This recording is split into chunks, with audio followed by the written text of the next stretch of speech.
that we are getting from the Almighty. Mama Julie, rest in peace.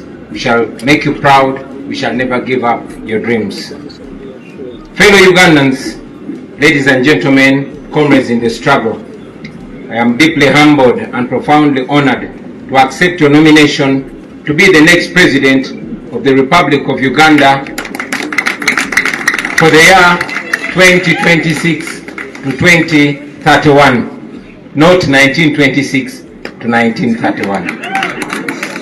I thank you very much for the trust that you've continued to place in me ever since I offered myself for the first time for the presidential office in 2021. Today, my heart is filled with a deep sense of responsibility to deliver to that trust that you've put in me.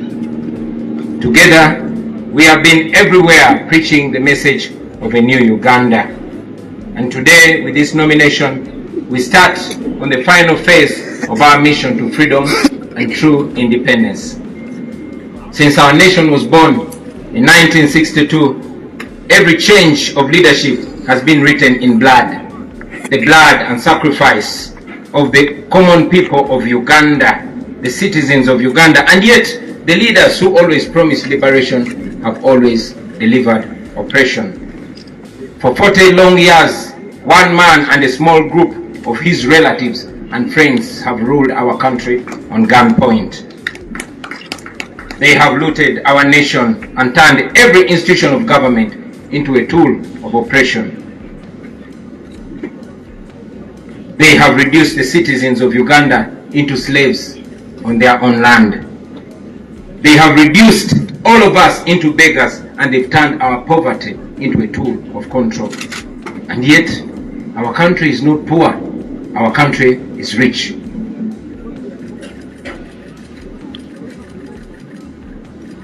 Our country cannot fall down. Our country will stand firm.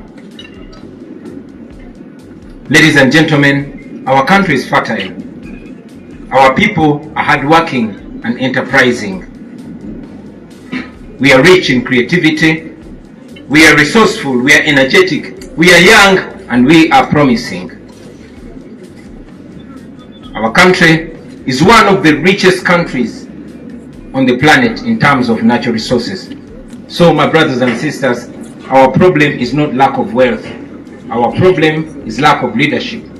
Leadership that serves the people instead of terrorizing them and exploiting them. Leadership that seeks to uplift the citizens instead of enslaving them. Sisters and brothers, this is not the first time that we stand before you with a dream of a new Uganda. We first made our attempt 5 years ago in 2021. Hundreds of our brothers and sisters were tortured. Many of them were arrested, and they're still in prison as we speak right now. Many were killed, and many are missing to the present day. And yet, we refuse to give up. I know that many of you are now asking, why then do we go to the polls?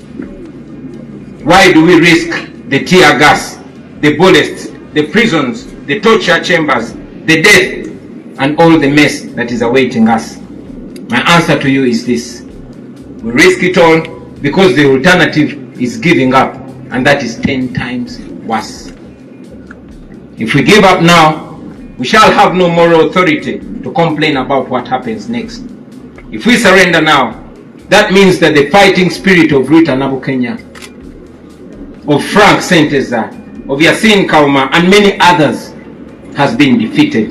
It means that they died in vain. It means betrayal.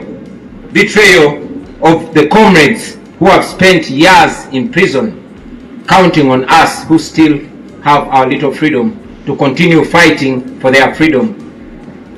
Therefore, ladies and gentlemen, no matter what happens to us, we must keep moving forward. Even if somebody tells you that our chance to freedom is only 1%, let us take that chance and fight. We have always been telling you about the protest vote, and today, let me use this opportunity to break it down in more detail. We have voted before. We have won elections before, and we have been rigged before. But the election this time is no usual election, brothers and sisters. We are going into this election as a way of protesting against the injustice that has been occasioned to us for the last 40 years. We are protesting, and the protest begins now. We must use this election season to rally the people of Uganda, to express their anger and to express their hope at the ballot box.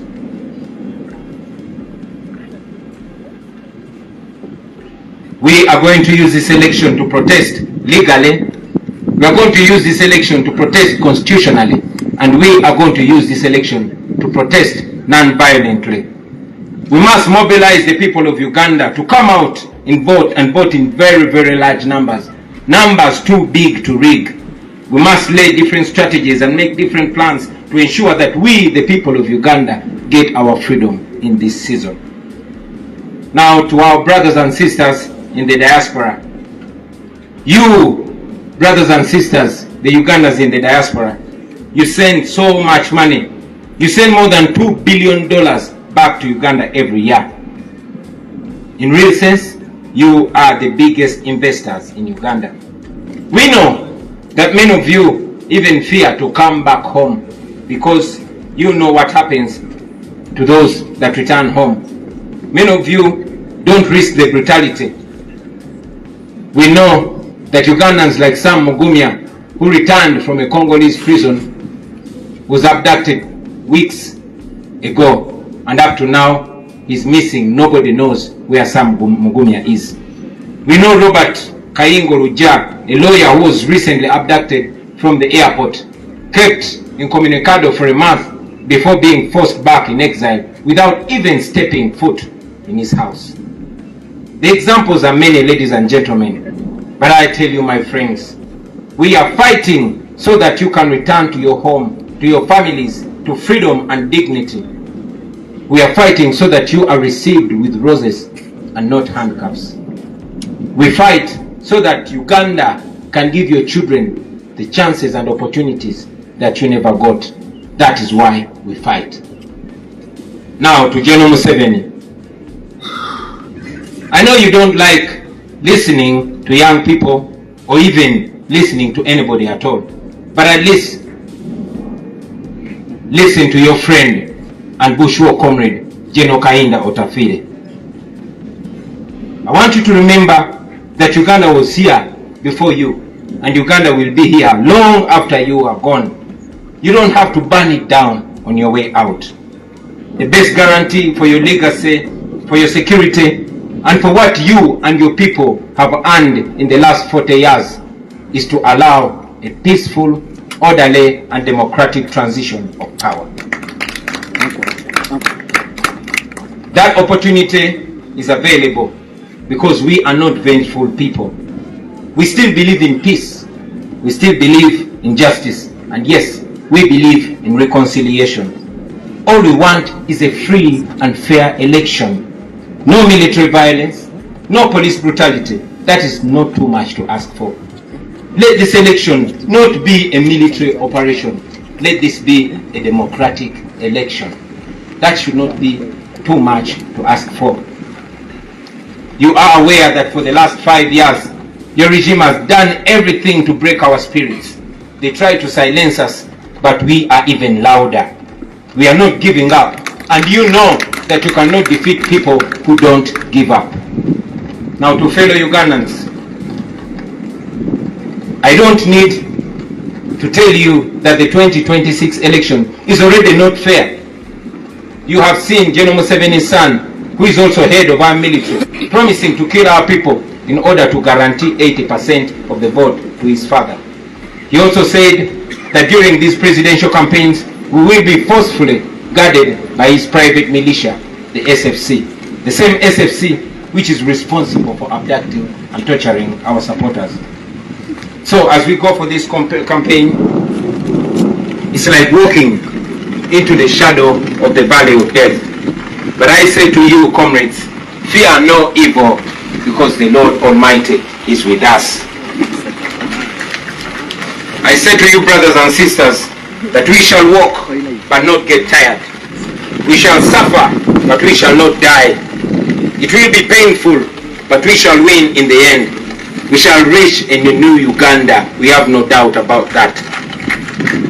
We shall reach in a Uganda where you will move in town and not see guns on the streets. In a Uganda where security will be protecting the citizens and not terrorizing them.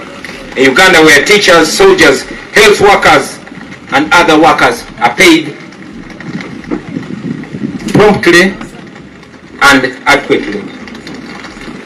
Where farmers earn fair income from their produce. Where traders are not suffocating under exploitative tax regimes. That is a new Uganda that we dream of.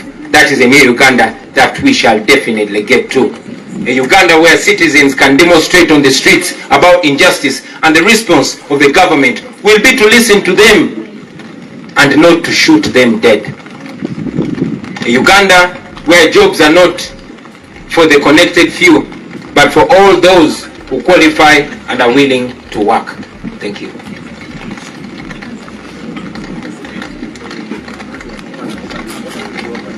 In the coming days, ladies and gentlemen, we shall unveil our manifesto and we shall go ahead to paint a clear picture of that new Uganda that we dream of, that new Uganda that we believe. But ultimately, about leadership, that will be a Uganda where leaders will be serving the people and not the other way around. I tell you, my friends, that Uganda is possible in our lifetime.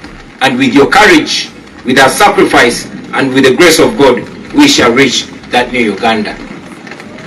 Now, as the National Unity Platform, even with the little resources that we had for the last 4.5 years, we have already demonstrated that we are able to use less and achieve more. We have managed to acquire the biggest political party headquarters in Uganda. We have launched the first school of leadership, and we have gone ahead to groom leaders at no cost to them.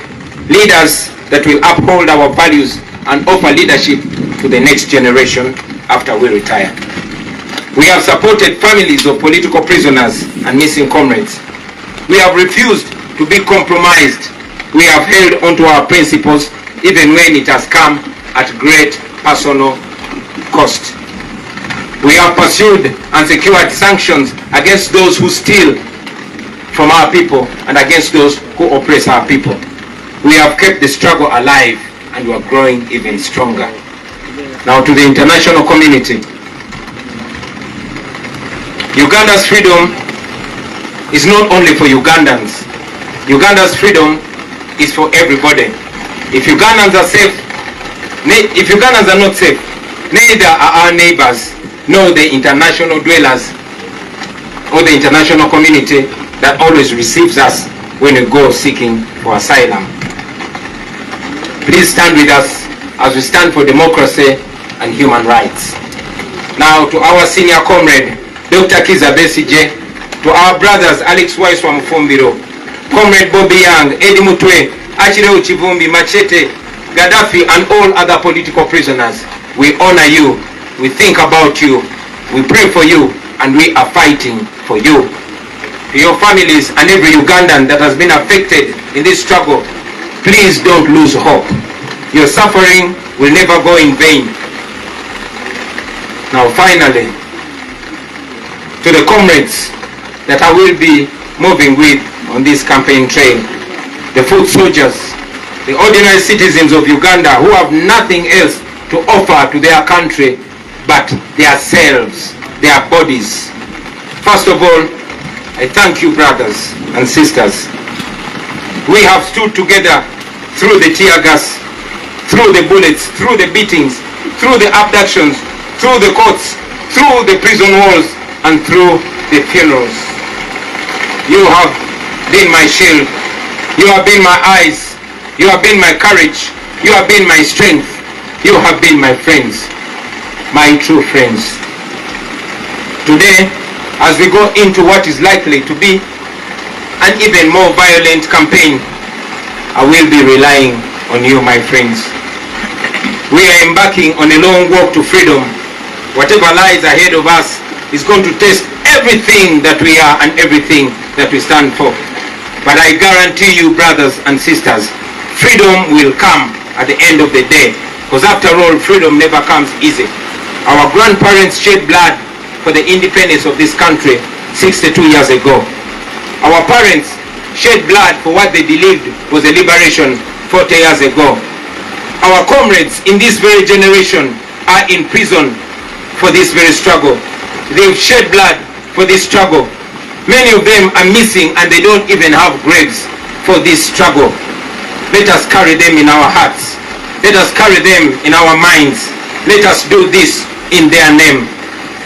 Brothers and sisters, the same courage and discipline that has kept us going since 2017 should be the same courage and discipline to carry us through this campaign.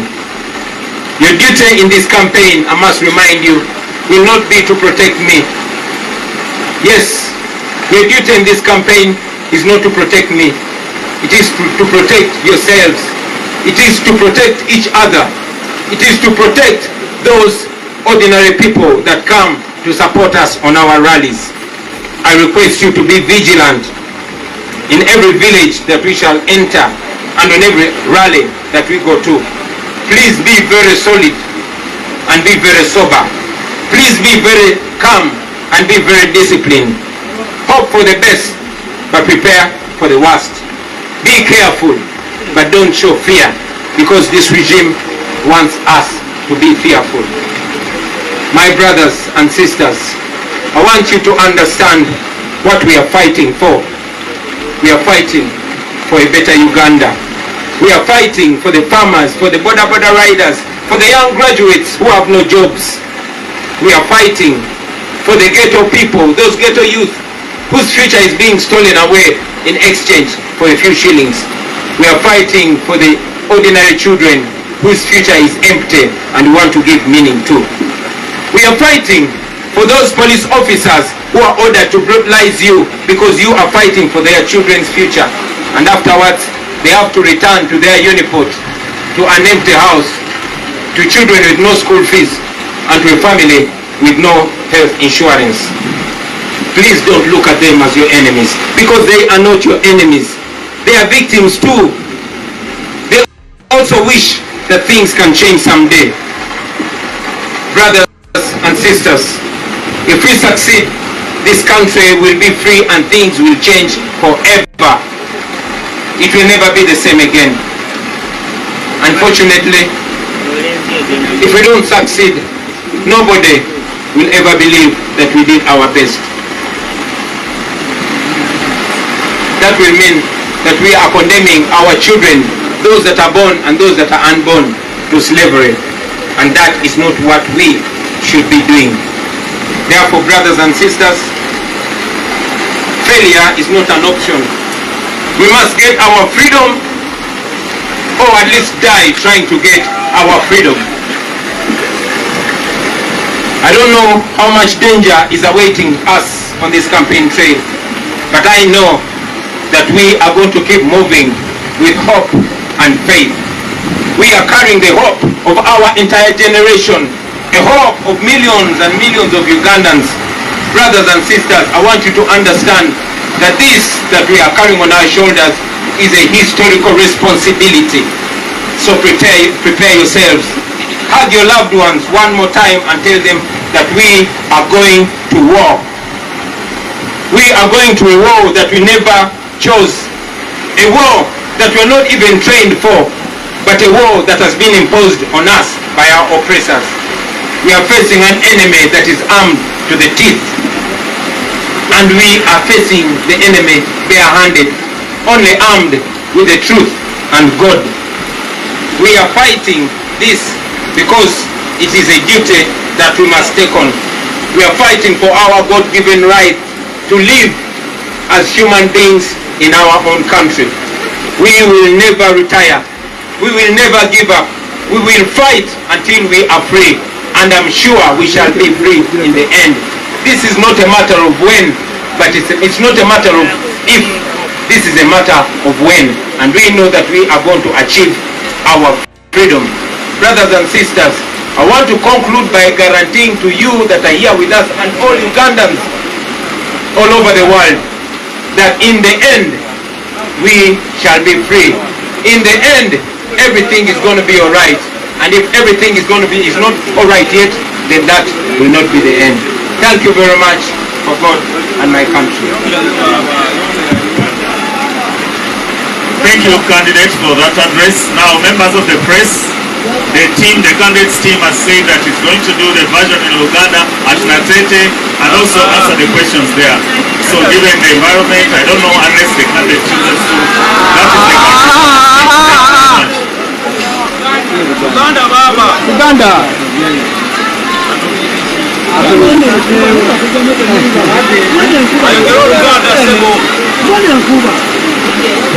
So let us wait for that advice, but that's what the team had presented.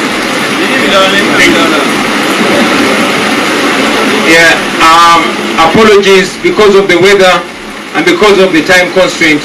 We request that we proceed to Natete to address our rally and maximize our time, and maybe we'll answer questions from there for another opportunity.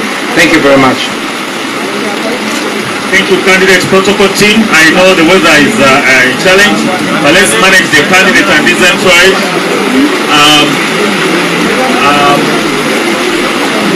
Please, protocol team, protect my microphone at the main podium.